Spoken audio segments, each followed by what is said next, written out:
অবশেষে Bangladesh versus India high voltage football match নিয়ে আমিও চ্যালেঞ্জ করলাম।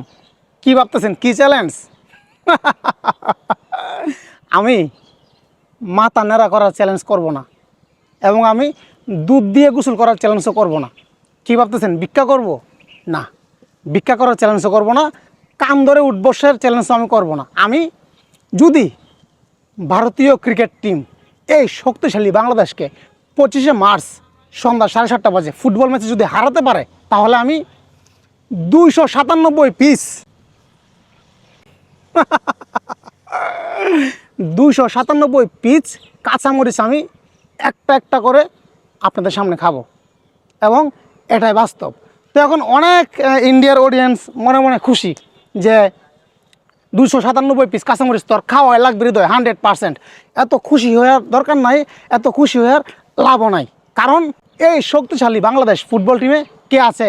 হামজা চৌধুরী। হামজা চৌধুরীর কাছে ইন্ডিয়ার 11 জন প্লেয়ারের কোনো খাওয়া নাই, এবং